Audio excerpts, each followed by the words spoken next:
وَأَلَّفَ بَيْنَ قُلُوبِهِمْ لَوْ أَنفَقْتَ مَا فِي الْأَرْضِ جَمِيعًا مَا أَلَّفْتَ بَيْنَ قُلُوبِهِمْ وَلَكِنَّ اللَّهَ أَلَّفَ بَيْنَهُمْ إِنَّهُ عَزِيزٌ حَكِيمٌ۔ اس دنیا میں ہدایت کو لے لیجئے، یہ وہ چیز ہے جو آپ کے میرے لیے بہترین طریقے سے اس زندگی کو گزارنے کے قابل کرے گی۔ آگے چلتے ہیں، جس میں ہمارے لیے آج پارے کا جو مرکزی خیال ہے اس کی بنیاد آیت 154 سورۃ آل عمران، وَلِيَبْتَلِيَ اللَّهُ مَا فِي صُدُورِكُمْ وَلِيُمَحِّصَ مَا فِي قُلُوبِكُمْ وَاللَّهُ عَلِيمٌ بِذَاتِ الصُّدُورِ۔ یہ تو اس لیے تھا کہ جو کچھ تمہارے سینوں میں پوشیدہ ہے اللہ اسے آزما لے، اور جو کھوٹ تمہارے دلوں میں ہے اسے چھانٹ دے۔ اللہ تعالیٰ دلوں کا حال خوب جانتا ہے۔ آیت تو آئے گی ہمارے پارے میں سورۃ آل عمران میں غزوہ احد کے تناظر میں، لیکن آج ہم اس کی روشنی میں جس ٹاپک کو دیکھیں گے وہ آپ میں سے بہت ساروں کے لیے نیا ہوگا، خاص طور پہ جب میں اس کا نام بولنے لگی ہوں، تمحیص القلوب۔ تمحیص القلوب کیا ہوتی ہے؟ آزمائشیں، دلوں کا نکھار۔ زندگی میں بعض دفعہ کچھ ایسے حالات پیدا کیے جاتے ہیں اللہ تعالیٰ کی طرف سے جس کی حکمت ہمیں سمجھ نہیں آتی، وجہ ہمارے دل دماغ میں نہیں آتی، اور ہم اس طرح سے سوچ رہے ہوتے ہیں کہ یہ کیوں ہوا۔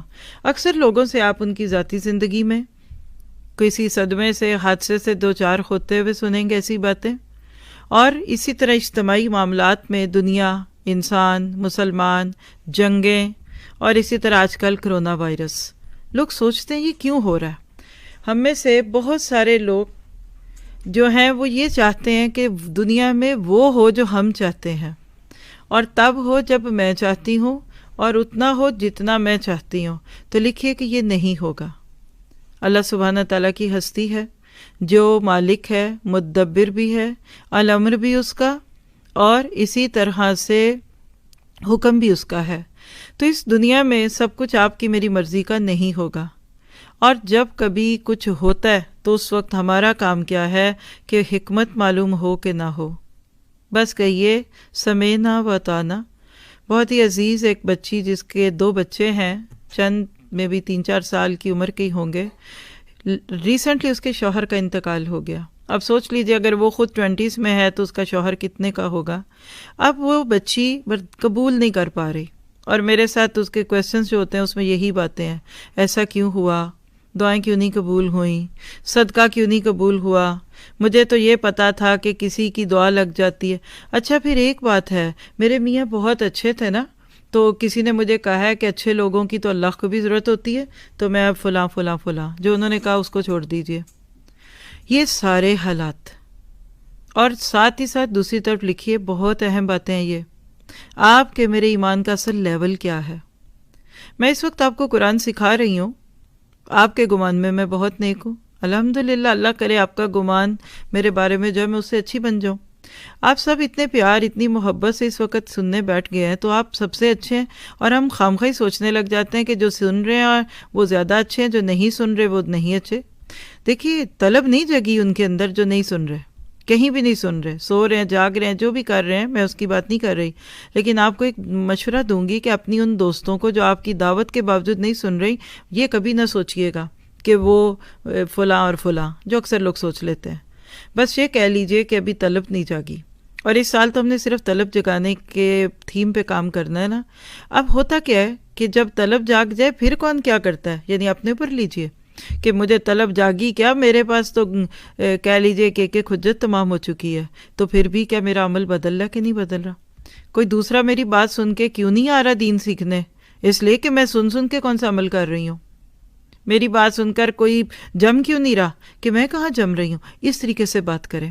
تو گویا کہ پھر اس میں کیا بات ہوئی، دوبارہ واپس آئیے اس بات پہ، تمحیص القلوب۔ اللہ سبحانہ تعالیٰ بندے کو خاص کرنا چاہتا ہے. اور اس لفظ کو ذرا سا بتا دوں گی تو پھر آپ کو سمجھنا اور بھی آسان ہوتا ہے. خاص سواد اس کا روٹ ہے. حس قرآن میں آتا ہے حس حسل حق کا. حضرت یوسف علیہ السلام اور عزیز مصر کی جو بیوی تھی اس کے بیچ میں یہ بات آتی ہے. کہنے لگی کہ اب حق کھل گیا. جن کو آتا ہے وہ تو خوش ہو گئے ہوں گے, جھوم گئے ہوں گے. 12ویں پارے کی بالکل آخری آیت میں یہ لفظ آتا ہے حس حسل حق کا. حق بات جو کسی دباؤ کی وجہ سے چھپی ہوئی ہو, اب اس دباؤ کے دور ہونے کی وجہ سے سامنے آ گئی. اللہ اکبر کبیرہ. یہ میں نے جو بات کہی ہے, جن کو سمجھ آ گئی ہے ایک دم ان کو ٹھنڈا پسینہ آئے گا, ان کے گوز بام ہوں گے. حق بات جو کسی دباؤ کی وجہ سے چھپی بھی تھی. پریشر میں آ کر نیکیاں کرتے تھے, مجبور کیے جاتے تھے, کسی پرابلم میں تھے, اللہ نے ساری پابندیاں ہٹا دی. اب پتہ چلے گا کہ آپ اصل میں کتنے پانی میں تھے. تو یہ ہے یہ بات جس کو آج آپ اور میں پڑھنے لگے ہیں. عام حالات میں ہم بہت نیک سمجھے جاتے ہیں, نیک بنتے بھی ہیں, کبھی کبھی لوگ بھی ہمیں سمجھنے لگ جاتے ہیں, لیکن اصل میں ہم کتنے پانی میں ہیں اللہ سبحانہ تعالیٰ وہ ہمیں مختلف حالات میں ڈال کر دکھاتا ہے. اس بارے میں اس تمحیص القلوب کے